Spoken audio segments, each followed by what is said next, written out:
I saw a program about Karl Marx on Russian TV channel or elsewhere. Someone sent me the link to it.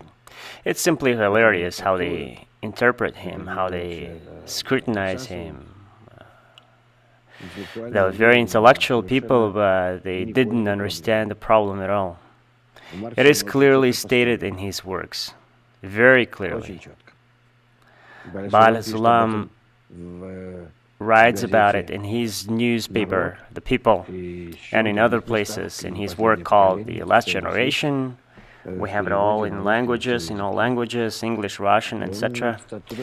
And it is absolutely clear that Karl Marx writes not about some kind of society of some obscure proletarians. He writes about the society of bright people, which need to be enlightened, educated. Enlightenment derives from the word light. And nobody took care of it. Right away they jumped to terrorizing people. We'll quarrel them into a bright future with the club. And that was a big loss of Russia. And immediately there began outflow of intelligence, of smartest people, scientists, artists. They all immediately detected where all of it is going to, so they ran away abroad. In fact, initially in every person there is a huge gravitation toward equality, solidarity, unity. Initially. Because human is a social animal. Being, let's call him being, not animal. Social. It's a creature that cannot live alone. And therefore, if he lives in the society, he prefers that the society is kind toward him, alive, compassionate, just like a child in a family. If, in addition, you educate him, but educate properly, then you can achieve good results. Besides, you see the Soviets nurtured the entire world. Because of USSR, there were great changes taking place in all countries in the world. Thanks to it, both in Europe and United States, they had to adjust many things related to their own workers, related to their own people, and so on. In the sense of sociology, aid for poor people, for instance, all kinds of supportive, mechanisms.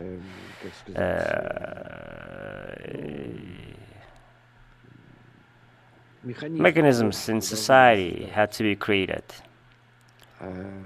Exactly because the Soviets bragged that everyone is equal in our country. We are the international. So this elimination of slavery, not the one that happened over 150 years ago, but I mean such slavery as inequality of blacks and whites in the United States, for example. It happened under the influence that in Russia, everyone was proclaiming that everyone is equal. Americans could not allow themselves that. Otherwise, they could care less about it. They would continue to suppress the blacks. So that would be... they didn't see any need in fixing it. All that happened only under influence of Russia, USSR to be more correct. And healthcare and free education for all, though there is a big difference between schools, but nevertheless, free healthcare for all, and welfare support for poor people, for unemployed, or simply for deadbeats, because there's a lot of them get multiplied. But that doesn't matter. There's nothing he can do. Why? Because otherwise everyone is going to say that it's better in Russia. So the propaganda that Soviet Union transmitted to the entire world, things which it didn't really have itself, but nevertheless it was the spite of those capitalists. It was pinching them. So they somehow had to correct all of that. Yeah. Besides all of that, along with sports, ballet, and the rest, all that gave an impression that indeed we are surely moving toward the communism, toward the bright future. So I would say that Russia, through its existence, nurtured the West.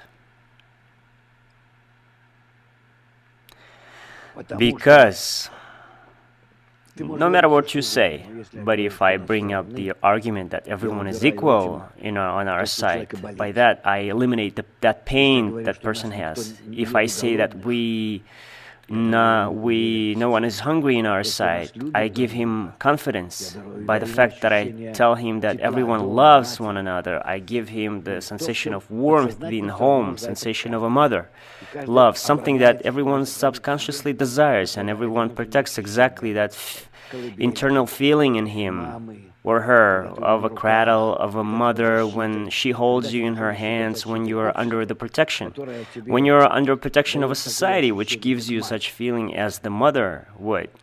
You don't need nothing more, nothing at all.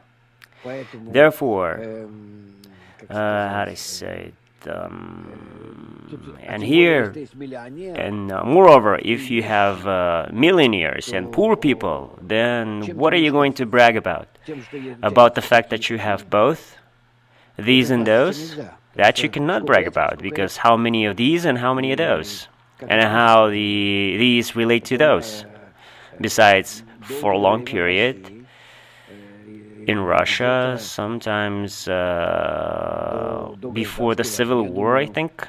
I mean, before the Second World War, I think indeed there was a solidarity. There were no differences between nationalities. There was a such national politics promoted, where you had Uzbeks, Tajiks, Jews, Russians, Belarusians, Ukrainian, and now look what's happening today. It's awful in such country as that. And nevertheless, it wasn't enough. It was all obvious. They didn't know how to do it. But if in fact it was implemented the right way, when you have the higher goal, and from there you get knowledge and strength, and how to do it, then it comes out completely differently. And that forced, as I already mentioned, to eliminate slavery in America, to make all nationalities equal.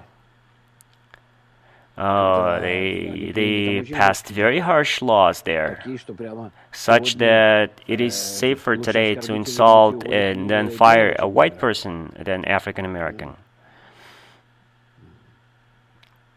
Today. Therefore, equality, the sensation of warmth and protection, these are such, in general, the advantages of a system which you cannot put anything against. Nothing. Because all these things exist in us by nature. I strive to protection, such as from the mother. I want to be not protected, but I want to feel that warmth. And I want to feel that everyone is equal, because if I feel that I'm not equal with others, I'm above someone and someone is above me and so on, then it causes absolute inequality. It brings in the competition, rivalries, which is completely unnecessary. In Soviet Union, they developed things like Stakhanov's contests, which are completely different in its nature. It was for the sake of the welfare of entire society. Who can provide more for the society? The problem was that it was all underdeveloped. It was based on a different thing. They took the right ideas and then tried to implement them egoistically. All in all, to us Kabbalists, all these problems are clear, the problems of the communists had. So, of course, they showed wrong example. But nevertheless, humanity, after making this very serious circle, will inevitably come to the same state. Correct understanding of Marx's teachings. And indeed, he understood very seriously and correctly this method of unity between people. Where did he get it from? How did he come to it? It's simply a vision of a correct connection. Commutation between people has to be exactly like that and not any other way. Here you have 1 million people in front of you, or 10 million, 100 million, 10 billion. So how do you commutate them among themselves, take into consideration their true nature, so that between them you would get the proper and stable connection? So here you have it. Go ahead. You have the problem with all conditions, try to solve it. Just imagine, draw it.